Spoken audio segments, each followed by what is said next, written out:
Hi, I'm Mike Mulligan. We're going to talk about astonishing levels of fraudulent parts in the nuclear industry. Fraudulent and counterfeit parts in the nuclear industry. It's epidemic and systemic. The system that is supposed to catch these kind of problems has totally broken down. We're naked as far as quality of safety-related parts in the United States as it sits right now. I think there's bad parts in all of the nuclear plants. Personally, I think if you got a bad part in there and you weren't smart enough to stop it, then you should shut down immediately and do a check of all your equipment in the plants and and when you find questionable parts, you should replace them with high quality parts. I don't care I don't care how many plants need to be shut down, and stuff like that. It's beyond me. But I think any plant, I think the industry should be punished for tolerating what's been going on here the last few years and stuff. And I don't care how it influences our society, and really, I think if we're not capable of controlling our politicians to make our lives safe around a nuclear power plant, then we should pay the price. And I'm sorry, but that's the way I think. And stuff. I don't think the agency's all by itself doing this sort of stuff. I think the mom and pops of our country have allowed their government to be so weak and inefficient. So, anyways, I'm talking to this NRC inspector, and he gives me this long blurb about, Mike, about SRV unit-in material in the seals, and they only got one seal, right? And they haven't admitted nothing. And so he's telling me, Mike, you ought to be proud of yourself. You really opened up a lot of eyes. You opened up my eyes. You opened up a lot of inspectors' eyes, and you opened up many people in the agencies about this problem. We wouldn't have seen this if it wasn't for you and stuff. And I always said, well, why can't you just write up a document, say, Mike, this is the stuff you did for us in the agency and stuff. Like, why don't you give me any credibility? Why can't I go to a new job opportunity and say, this is what the agency said I did and stuff. Well, why don't I get credit? Why don't any of these outsiders get credit? Why is credit always isolated to the agency, the god of the agency, the god of credibility? Why is outsiders given credit for things that the agency hasn't discovered? But anyways, so I'm weighing that, that's what I do. And I'm weighing, is that an honest thing? Or is there an investigation going on underneath this, all this sort of stuff? Is he trying to throw me off? He's trying to pat me on the head and hopefully I'll be satisfied and stuff. And investigations normally can be good. Also, you can throw something into investigations, like I said, and it's a tactic that'll delay disclosing things for years and decades and stuff like that. So you got to be careful with investigations, especially bureaucratic investigations and stuff. And so.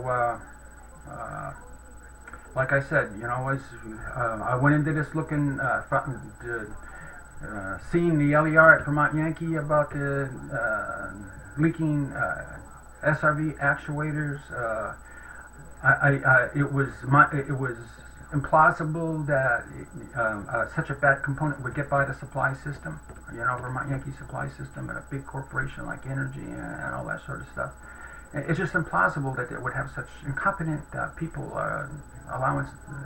competent and lazy people allowing that to go on. And then I next seen within a few months, I was doing a search on Buna-In in the NRC document system, and boom, the Peach Bottom LER came up. And so, both of them, I put them in a 2.206 process trying to get information and stuff like that. And when I seen that Buna-In in Peach Bottom, I knew it was systemic. I knew it was bigger than Vermont Yankee. There's something going on with these plants tolerating purchasing bad parts and stuff like that. And I was being rebuffed. I was being systemically rebuffed by the NRC and stuff. They weren't being honest with me and all that sort of stuff. And I kept saying to myself, how big is this? Well, where's this going to lead? And stuff like that.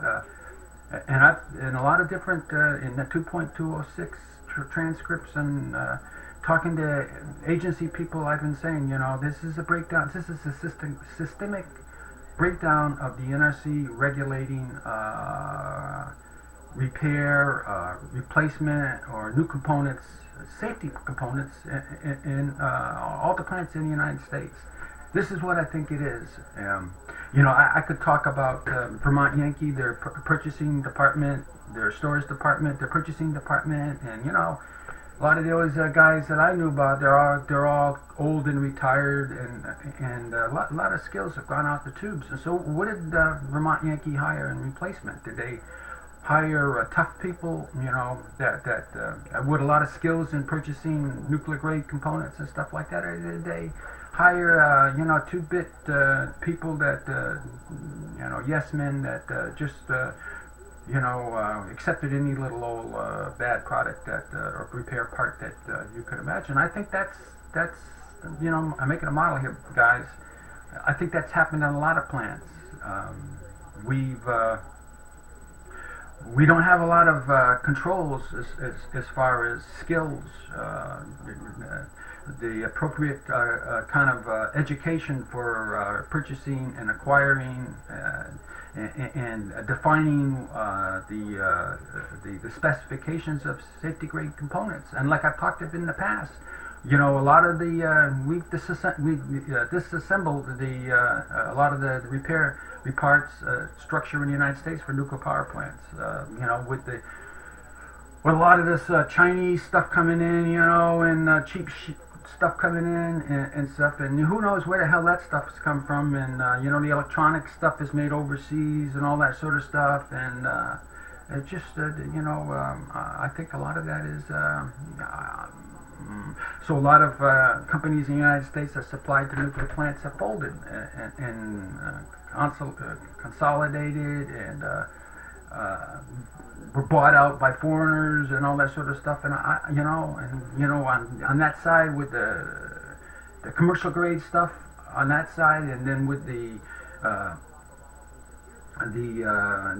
purchasing department being so inadequate, and the skills levels of a lot of people being so inadequate and stuff like that, and then with an agency that's asleep and this and that. I think we're here. I think we're there. I think we've been like this for the last decade. We've tolerated a lot of shenanigans with purchasing repair parts in the industry, and I think many plants are riddled with bad parts, counterfeit and fraudulent parts. I think that the quality has been scammed and frauded and all that sort of stuff, and I think we have a lot of stuff in the safety components of our plant that aren't of the appropriate quality. A massive amount of bad parts in our nuclear plants. So I talked about the Pentis Controls. That's a big supplier of nuclear plants, and the CEO of that company intimidated his employees.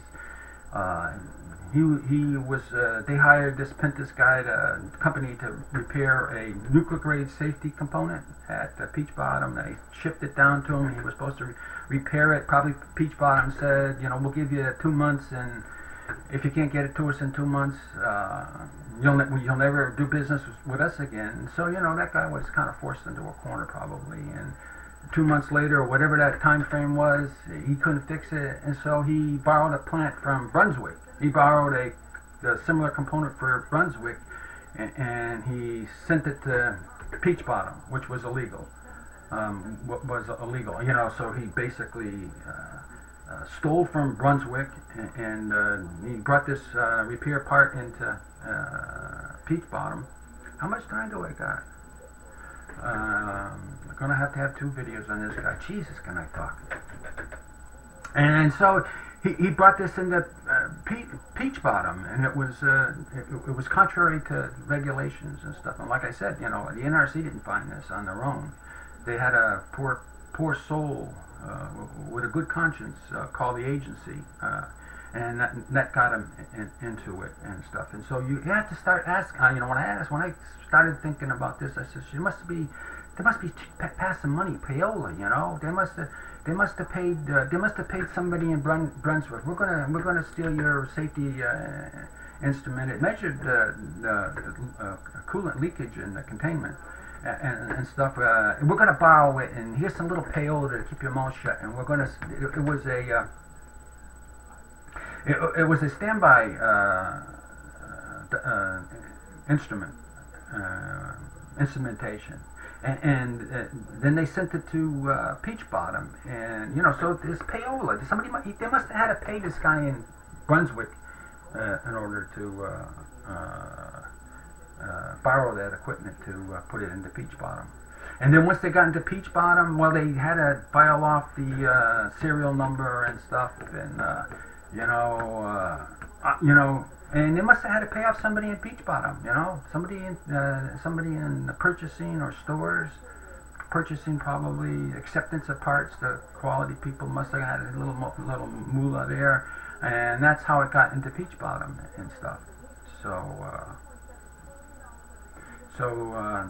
So here we sit, like I talked about, Korea's in a huge scandal. Is that? And I'll bet you we're the next South Korea.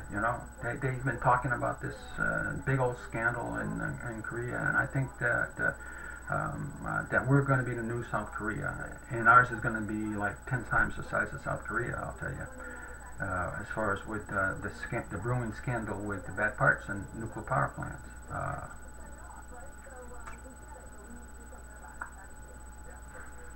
Thank you. There's going to be more. I'm not done yet.